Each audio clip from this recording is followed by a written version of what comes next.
যাম বুলি কৈছিলে মামা ঘৰৰ পৰা বোলে বিহুত বুধবাৰ দিনা গৈছে বিহুত দেওবাৰে সোমবাৰে থাকিলে মঙলবাৰে থাকিলে বুধবাৰ মামাকৰ ঘৰলৈ গৈছে কচু মাৰিলে পঠিয়াইছোঁ আগটা লাগে আগটাত নাযাওঁ বোলে মা তই যাবি নে নাযাওঁ মই বোলো মই নাযাওঁ ঘৰত মানুহ নাই চব আলহীলৈ গুচি গ'ল মই বোলো মই নাযাওঁ বোলে মই আৰু ভাইটি যাওঁগৈ বোলে সৰু ভাইটিটো লগত যাওঁগৈ বোলে সৰু ভাইটিকে আৰু দেখিছোঁ পাছত গুচি যোৱা তাৰপিছত আৰু ছোৱালী নাই নাই বোলে মমায়েকে হ'ব পাৰে চাগে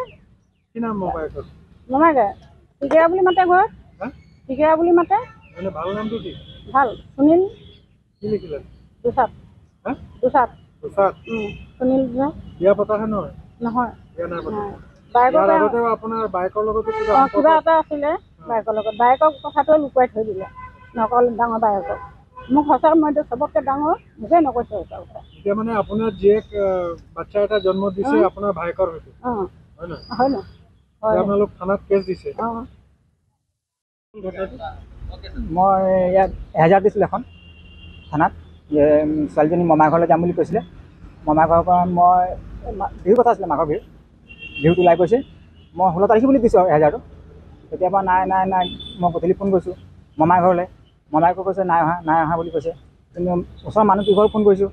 নাই বুলি কৈছে মাহী ঘৰত ফোন কৰিছোঁ ইফালেও নাই ক'তো নাই বিচাৰি তাৰপিছত বাইদেউ কৈছে এইটো বিচাৰি লওঁ বোলে তাৰপিছত বিচাৰিলে খবৰ দিলোঁ বিচাৰি আৰু মই ক'তো নাপালোঁ মানে তাৰপিছত মই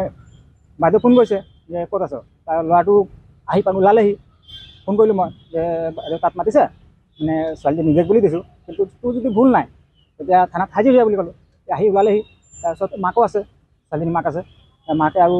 ভাইকক কথা পাতিলোঁ নাজানো তেতিয়া মই মৰিয়ানী গুচি গ'লোঁ মৰিয়ানীৰ পৰা আকৌ গধূলি বাইদেউৰ লগত কথা পাতিলোঁ ঘূৰি আহি বাইদেউ কৈছে ঠিক আছে হ'ব বুলি ক'লে তাৰপিছত মই ৰাতিপুৱা ছেকেণ্ড দিনা ৰাতিপুৱাই মই মিছাজান গ'লোঁ বিচাৰি সেইফালে অলপ ঘুনুঘানা কিবা কিবি শুনি পিনে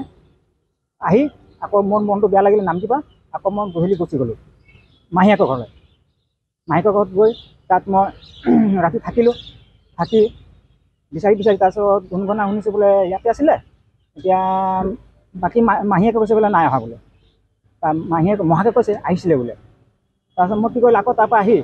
মই ঘৰত ফোন কৰিলোঁ যে তাতে ওলাইছে বুলি শুনিছোঁ মানে সেই বুলি ক'লোঁ আহি পিনে দুদিনৰ পাছত আকৌ কালি মোক পৰহিয়ে ছোৱালীজনী মমাৰ ঘৰত ওলালেহি আৰু ৰাতি মোক ফোন কৰিলে এই দৌলমুখৰ পৰা মানুহ এজনে দোকানীটা ফোন কৰিছে বোলে ককাক ফোন কৰিলে মানে ককাই বাহিৰত থাকে চেন্নাইত নে কেৰেলাত থাকে বাৰু তাৰপিছত ফোন কৰিছে বোলে মেছেজ দিছোঁ বোলে কথা পাতিলে বোলে তাৰপিছত মই মেছেজটো চাব নাজানো মোৰ ওচৰত ল'ৰা এটা আছিলে তাক কৈছোঁ মেছেজটো চা বোলে মেছেজটো কি লিখা আছে বোলে তাৰপিছত নম্বৰ এটা আছে বোলে নম্বৰ মতে মানে এই ফোন কৰ বুলি ক'লে তাৰপিছত ফোন কৰিলোঁ ছোৱালীজনী কৈছে কান্দিছে বোলে মই বোলে তলত আছোঁ মই কি কৰিম বোলে মোৰ বোলে বৰ ডাঙৰ ভুল হৈ গ'ল মোক মাৰপিট নকৰিবি বুলি ক'লে তো মই ভাবিছোঁ কি মাৰপিট নকৰিব তেতিয়া আৰু মই কি কৰিম বোলে এটা কাম কৰ পইচা পাতি যদি আছে তে মই থানা গুচি যাব বুলি ক'লোঁ থানা নগ'ল ছোৱালীজনী পাছত গুচি গ'ল মমায়েকৰ ঘৰলৈ দৌলৰ পৰা থানাত গুচি গ'ল মমায়েকৰ ঘৰ গুচি গ'ল মমায়েকৰ গধূলি ফোন কৰিছে মানুহেকে বোলে আমি ওলালেহি বোলে কি অৱস্থাত আছিলে মই নাজানো মানে এতিয়াহে লগ পাইছোঁ যে এনেকুৱা অৱস্থাত আছে বুলি কি অৱস্থা মানে কেঁচুৱাতে জন্ম দিছে বুলি কাৰ লগত জন্ম দিছে এতিয়া ছোৱালীজনী সুধিলে গম পাম ছোৱালীজনী আছে লগত আপুনি সোধা নাই মই তেওঁলোকে সোধা নাই কথা পতা নাই মানে এতিয়ালৈকে মই এতিয়া পাতিমহে মানে ছোৱালী ছাৰৰ লগত কথা পাতিছোঁ ছোৱালীজনী কৈছে যে বোলে তাৰ ফালৰ পৰা হয় বুলি মামাৰ ফালৰ পৰা হয় বুলি কৈছে ছোৱালীজনী কোন মামা নিজৰ মামা নিজৰ মামাক হয় কি নাম ঘৰত টিকৰা বুলি মাতে আৰু এনেই সুনীল দুচাত বুলি কৈছে ক'ত ঘৰত আছে তাত শিৱসাগৰ টাইমন বান্ধ চেতিয়া ইয়াৰ পূৰ্বেও নিজৰ ভনীয়েকৰ লগতো অবৈধ সম্পৰ্ক আছে বুলি শুনি কৈছিলে মানে কথাটো আগত এতিয়া নহয় হ'ল কেঁচুৱাৰ আছে মানে 5 বছৰ হ'ল কেঁচুৱাটো সেইটো হৈছিলে মানে